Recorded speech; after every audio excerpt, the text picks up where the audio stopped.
Hello बच्चों, this is our fourth part on commission brokerage and discount.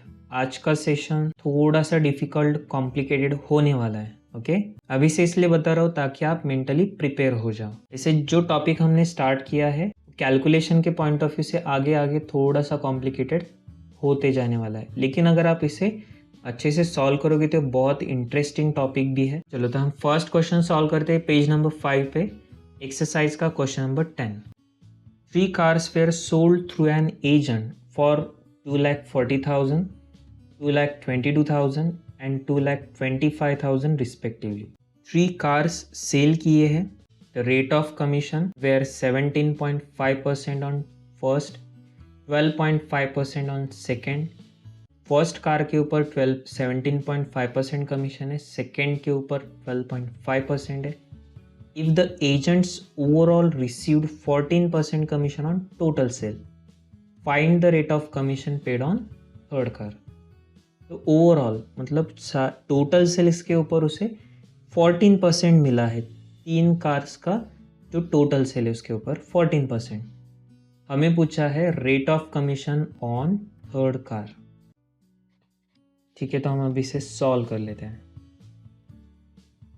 Car, उसकी selling price क्या है, rate of commission and amount of commission. ठीक है, amount of commission. तो first car की selling price हमें दी है 2,40,000.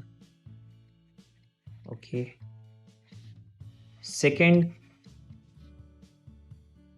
2,22,000 एंड थर्ड कार के लिए है 2,25,000.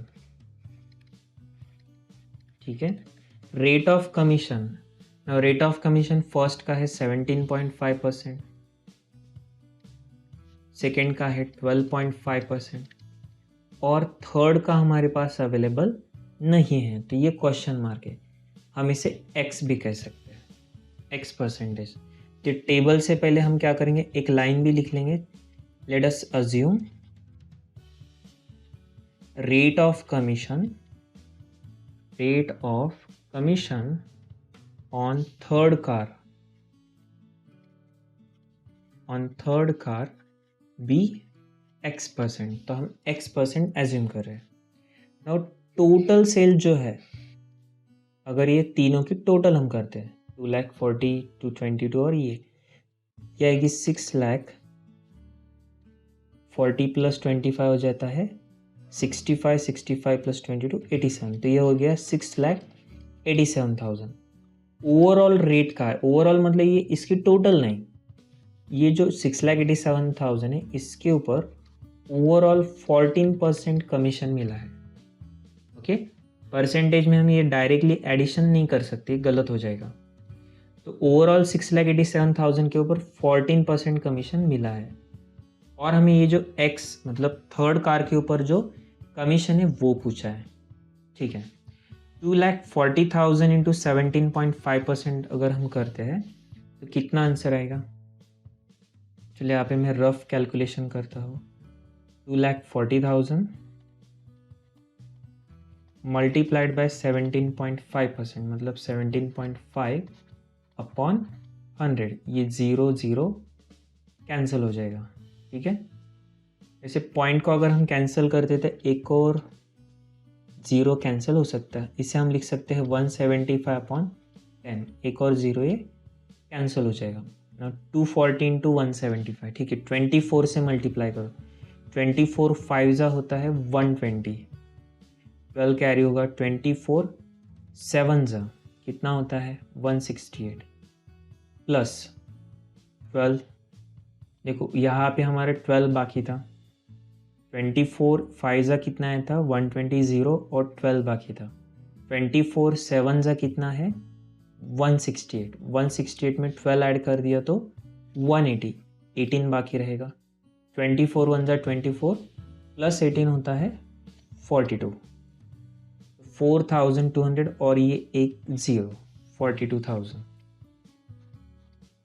ठीक है, नेक्स्ट 12.5% 2,22,000 का, 2,22,000 इंटू 12.5%।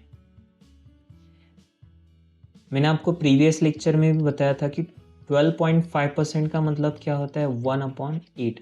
तो 8 से डिवाइड करोगे तो आपको डायरेक्ट आंसर मिल जाएगा। तो 2,22,000 डिवाइडेड बाय 8 करते हैं,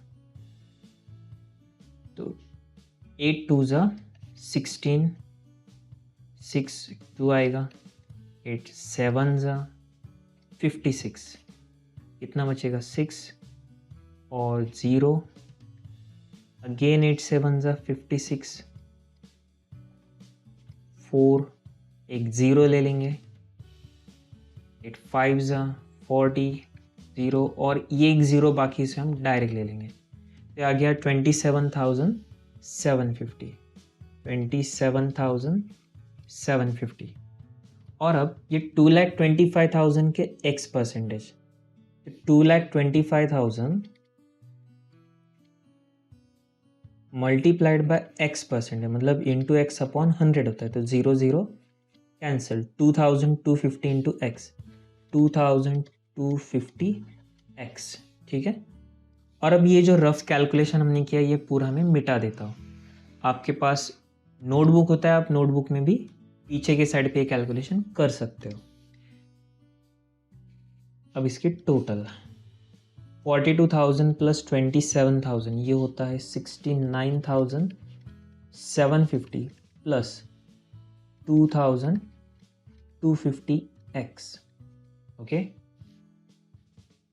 अब टोटल कमीशन, करंट क्वेश्चन की अगर हम बात करते हैं तो टोटल कमीशन यहाँ पे आना चाहिए 6,87,000 ओवरऑल टोटल सेल्स के ऊपर 14% से, सो इंटू 14/100, 0 0 कैंसिल। अब 14 से अगर हम मल्टीप्लाई करते हैं तो 14 इंटू 0 0, 14 7 जा होता है 98, 9 हम कैरी करेंगे, देन 48 8 जा 112 प्लस 9 होता है 121, 12 कैरी करेंगे, 14 6 जा 84 प्लस 12 होता है 96, तो 96,180।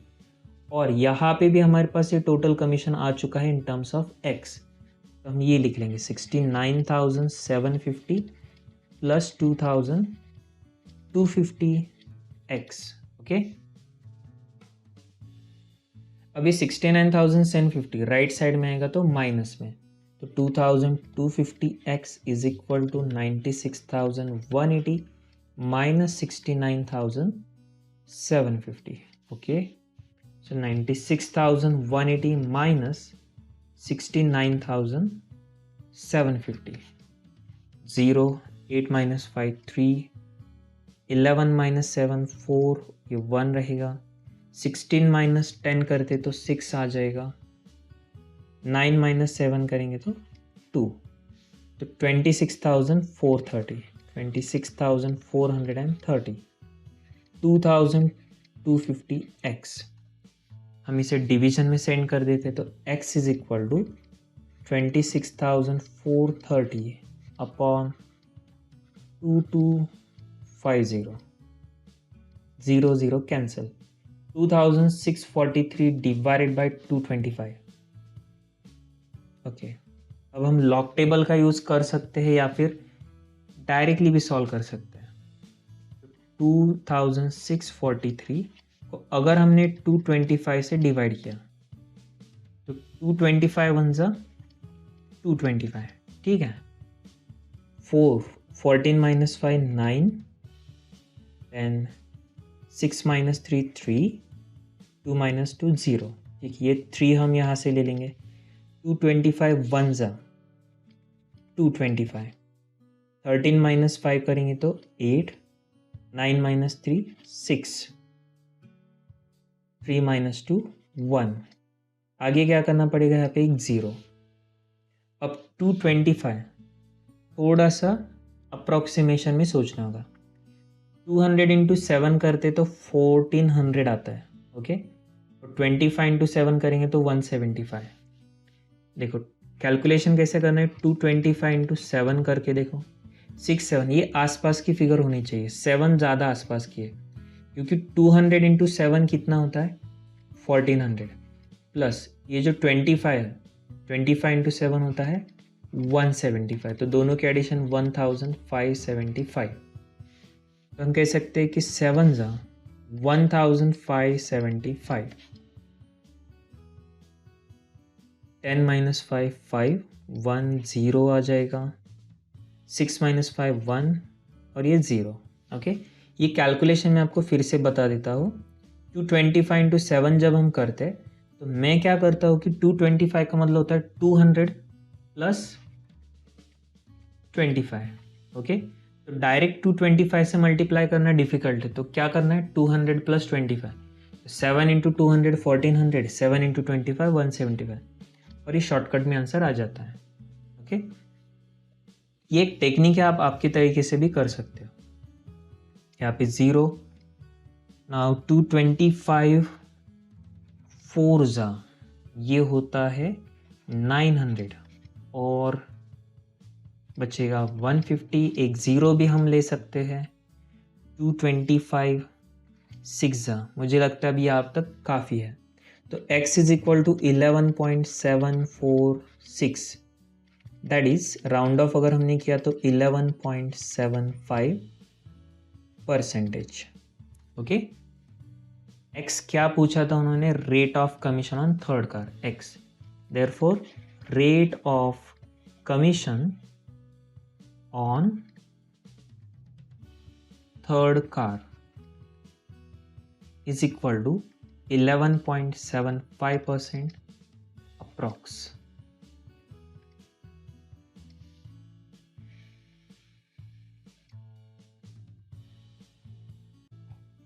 और अब हम चलो एक और सिमिलर क्वेश्चन आपको इमीडिएटली करना है होमवर्क में। नेक्स्ट पेज नंबर 2 पे सॉल्व एग्जांपल नंबर 5।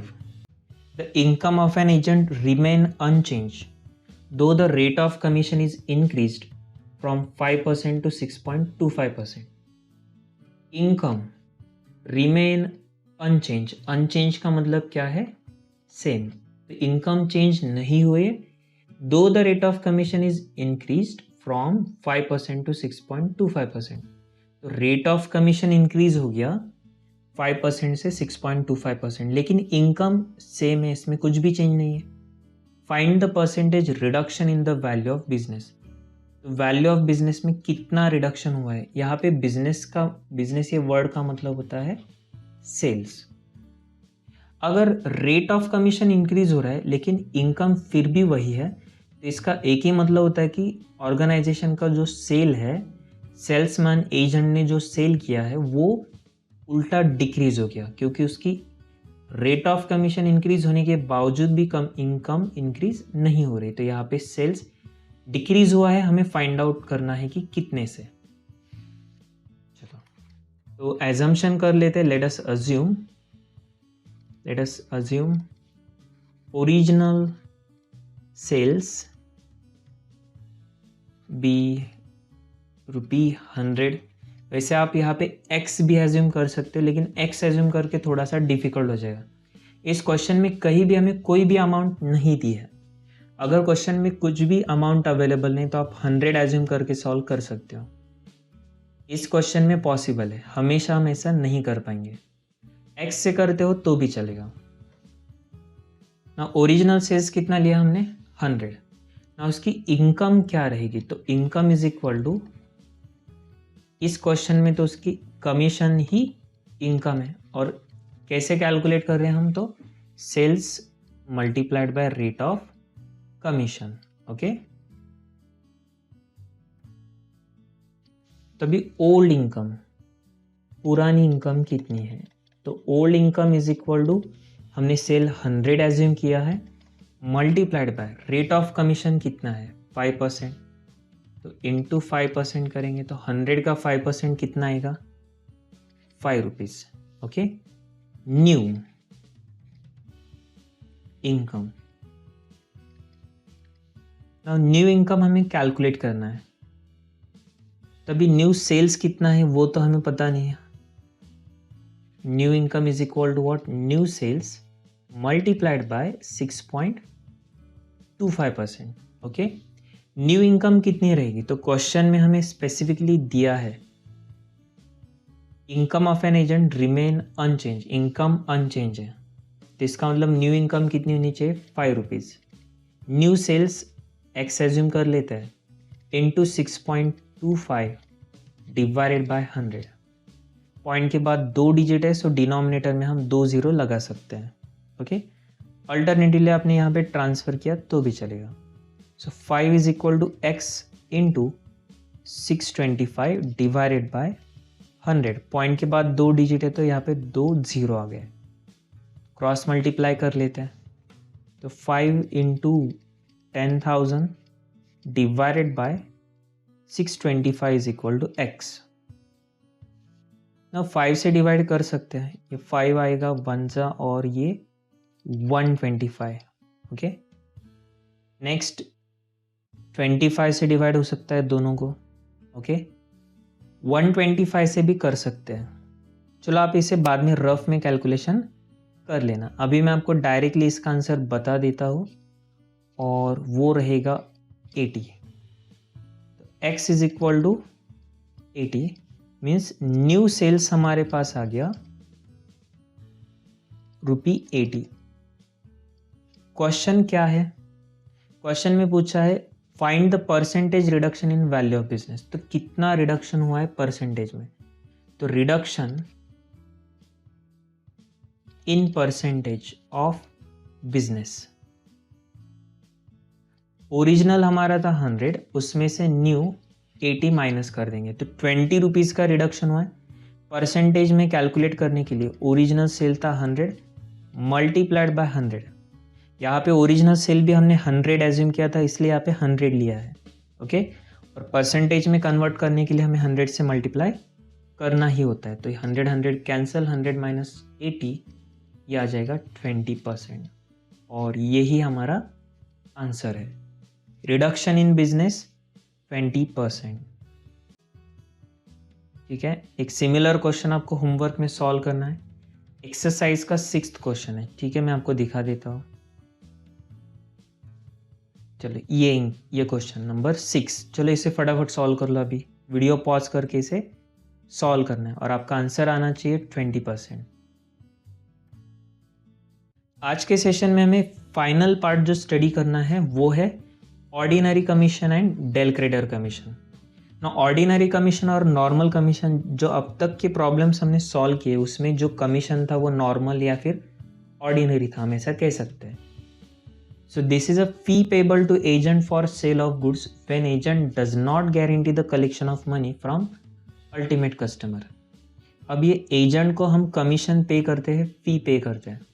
यहाँ पे ऑर्डिनरी कमीशन के केस में एजेंट रिकवरी की गारंटी नहीं लेता है. ठीक है, अब डेल क्रेडिटर कमीशन क्या होता है वो समझ लो. डेल क्रेडिटर कमीशन में एजेंट अगर क्रेडिट सेल करेगा, देखो एजेंट ने अगर क्रेडिट सेल्स कर दिया तो ये क्रेडिट सेल कलेक्शन की रिस्पॉन्सिबिलिटी, देखो कलेक्शन करने की रिस्पॉन्सिबिलिटी अगर एजेंट लेने को रेडी है, उस केस में एजेंट को जो एक्स्ट्रा कमीशन दिया जाएगा उसे कहा जाता है डेल क्रेडिटर कमीशन. मैं फिर से एक बार बताता हूँ कि if agent is responsible, agent is willing to take additional responsibility of collecting money from customer, he will get additional commission of which is del creditor commission. तो जो कलेक्शन करने की एक्स्ट्रा रिस्पॉन्सिबिलिटी एजेंट लेता है customer से पैसे collect करने की, उसे हम डेल क्रेडिटर कमीशन कहते हैं. Okay, del creditor commission total sales के ऊपर कैलकुलेट किया जाता है. अगर हमने डेल क्रेडिटर कमीशन दे दिया तो उस केस में बैड डेट्स का होने वाला लॉस भी एजेंट ही बेयर करता है. For example X and Y है, वाई मान लो एजेंट है एक्स का, वाई कौन है, एक्स का एजेंट है. अब वाई ने गुड्स सेल कर दिए जेड को क्रेडिट के ऊपर. अब अगर वाई को डेल क्रेडिटर कमीशन मिल रहा है तो इस केस में जेड से पैसे रिकवर करने की रिस्पॉन्सिबिलिटी वाई की बनेगी और अगर बैड डेट्स होता है तो वो बैड डेट्स भी वाई को बेयर करना होगा। लेकिन अगर एजेंट को डेल क्रेडिटर कमीशन नहीं मिल रहा है, सिर्फ नॉर्मल मिल रहा है, उस केस में जेड से पैसे रिकवर करने की रिस्पॉन्सिबिलिटी एक्स की, जो प्रिंसिपल उसकी खुद की रहेगी।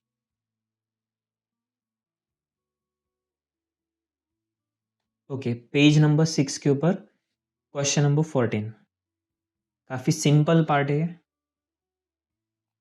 अगर आपको क्वेश्चन में नॉर्मल और डेल क्रेडिटर दोनों दिया है तो दोनों कैलकुलेट करना है। देखो 14 number, an agent charges 10% commission plus 2% del creditor if he sells goods worth rupee 37,200, find his total earning। ठीक है, सो नॉर्मल कमीशन उसको कितना मिलेगा? तो नॉर्मल कमीशन जो उसने सेल किया है उसी के ऊपर, विच इज 10%, 37,200 इंटू 10%, तो 10% निकालना आसान है, ये हो जाएगा 3,720। और अब डेल क्रेडिटर कमीशन कितना मिलेगा? तो कहा है 2%। ओके, तो 37,200 का सिंपली 2% कर दो,